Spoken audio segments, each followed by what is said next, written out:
Banjara Hills police station పరిధిలో ఓ దారుణ ఘటన చోటు చేసుకుంది. జనరల్గా మనం చూస్తున్నాం, ఇప్పుడు చిన్న పిల్లల్ని రకరకాలుగా హింసిస్తున్నారు, లైంగిక దాడులకు పాల్పడుతున్నారు.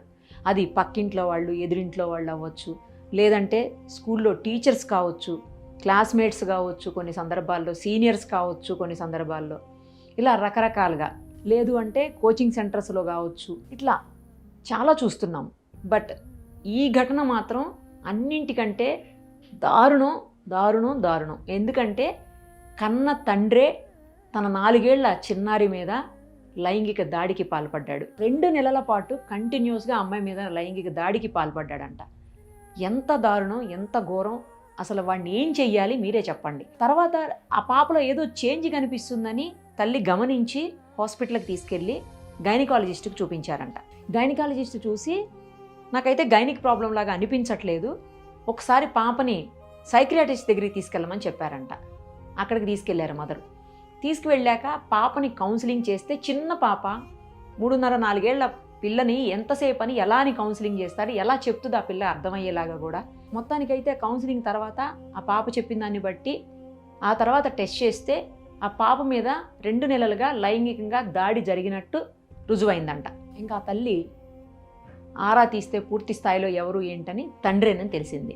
ఆ ఘటనతోటి ఆమెకు ఏం చేయాలో అర్థం కాక భర్త నుంచి దూరంగా వెళ్ళిపోయి ఆ పాప ఆమె కలిసి జీవిస్తున్నారంట. అప్పటికి కూడా వదలలేదు ఆ దుర్మార్గుడు.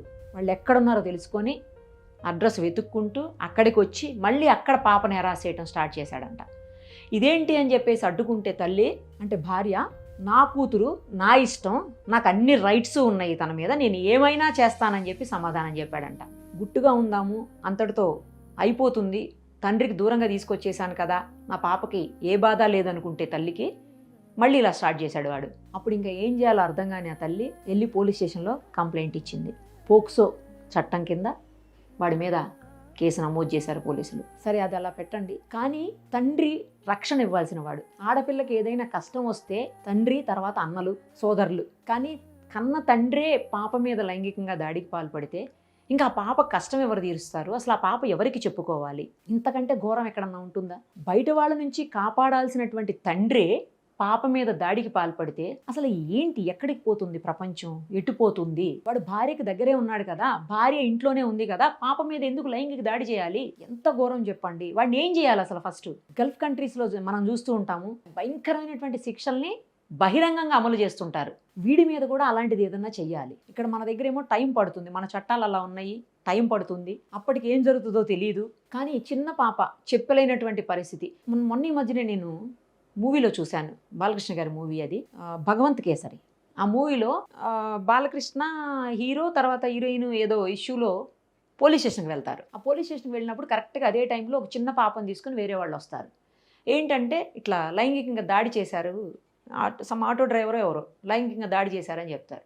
ఇమీడియట్గా పాప ఏ స్కూల్లో చదువుతుందని చెప్పేసి హీరో ఆమెను తీసుకొని స్కూల్కి వెళ్తాడు. వెళ్ళి ఆ స్టేజ్ మీద అక్కడ ఏదో ప్రోగ్రామ్ అవుతూ ఉంటుంది, ప్రిన్సిపల్ని దించి స్టేజ్ మీద నుంచి, నేను ఒక 2 నిమిషాలు మీతో మాట్లాడతాను అందరితో అని చెప్పేసి ఆయన మాట్లాడతాడు అక్కడ. అప్పుడు చెప్తాడు, చూడండి అమ్మా, మీరు ఏం చేసినా సరే, అంటే మీకు నచ్చనిది ఏదైనా జరిగినప్పుడు, మీ ఒంటి మీద వేరే వాళ్ళు ఎవరన్నా చెయ్యి వేసినప్పుడు అది ఏ పార్ట్లో వేస్తున్నారనేది చూడండి ఫస్ట్. అది చూసుకుని ఆ తర్వాత ఏది అయినా సరే ఇమ్మీడియట్గా వెళ్ళి మీ తల్లికి చెప్పండి. ఇక్కడ పడితే అక్కడ చెయ్యి వేసిన వాళ్ళు, వెయ్యగూడని చోట చేతులు వేసిన వాళ్ళు, మీ బ్రదర్ అయినా, లేకపోతే పక్కింటోళ్ళైనా, ఆటో డ్రైవర్ అయినా, బస్సు డ్రైవర్ అయినా, మీ క్లాస్మేట్ అయినా, మీ సీనియర్ అయినా, మీ టీచర్ అయినా, చివరికి మీ ఫాదర్ అయినా, ఎవరైనా సరే వెళ్ళి వెంటనే మీ మదర్కి చెప్పండి అని చెప్తారు. అలాంటి ఎడ్యుకేషన్ రోజు ఇవ్వండి స్కూల్లో. ఎప్పుడో ఒక్కసారి చెప్పటం కాదు, ప్రతిరోజు పాఠంలాగా చెప్పండి పిల్లలకి అని చెప్తాడు ఆయన. అందులో అది నిజమేనేమో అనిపిస్తుంది. చిన్నపిల్లలకు డైలీ క్లాసులో మిగతా పాఠాలు ఎలా చెప్తారో, టీచర్స్ లెసన్స్ ఎలా టీచ్ చేస్తారో, సేమ్ అలాగే వాళ్ళ మీద దాడి జరిగినప్పుడు, లేదా వాళ్ళకి ఏదైనా నచ్చనిది జరిగినప్పుడు, లేదా వాళ్ళ మీద చేతులు వేసినప్పుడు వేరే వాళ్ళు, ఇమ్మీడియట్గా తల్లికి లేదా టీచర్కి చెప్పేలాగా. టీచర్ మేల్ అయితే చెప్పలేమనుకోండి, అది వేరే విషయం. టీచర్ ఆల్మోస్ట్ చిన్నపిల్లలందరికీ లేడీసే ఉంటారు టీచర్సు.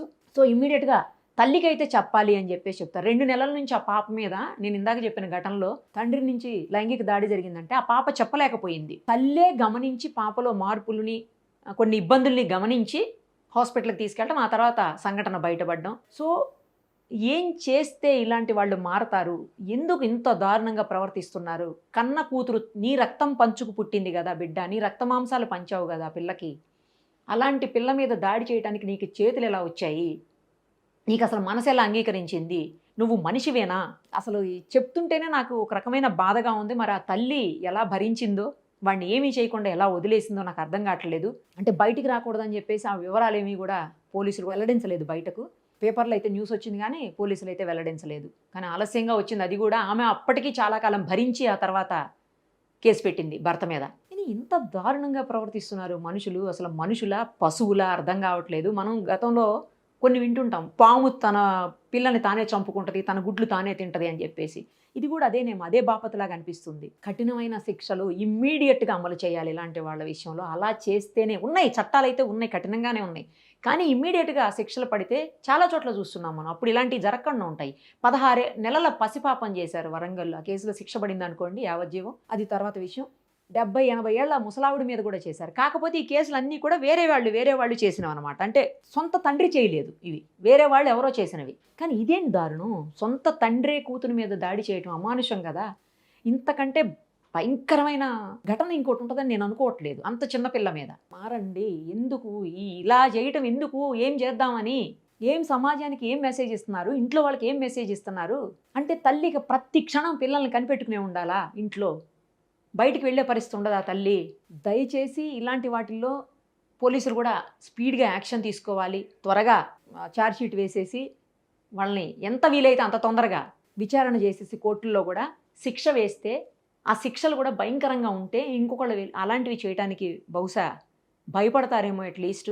అప్పుడైనా కొంతమంది చిన్నారులు ఇలా బలి అవ్వకుండా, ఎందుకంటే ఆ ఏజ్లో ఆ పిల్ల అలా జరిగింది అంటే ఒక ట్రామాకి వెళ్ళిపోతారు పిల్లలు. చాలా కాలం పాటు అసలు మగవాళ్ళని చూస్తేనే భయపడిపోయే పరిస్థితులు వస్తాయి. సో అలా జరగకూడదు అంటే, ఇలా పిల్లల్ని సేవ్ చేసుకోవాలి అంటే ఒకటే మార్గం, కఠినమైన శిక్షలు ఫాస్ట్గా అమలు చేయాలి. అలాంటివి గనక చేస్తే ఇలాంటి ఘటనలకి కొన్నింటికైనా కనీసం చెక్ పెట్టే అవకాశం ఉంటుంది. సుమన్ టీవీలో మీ పర్సనల్ అండ్ బిజినెస్ ప్రమోషన్స్ కోసం కింది నెంబర్కి కాంటాక్ట్ చేయండి.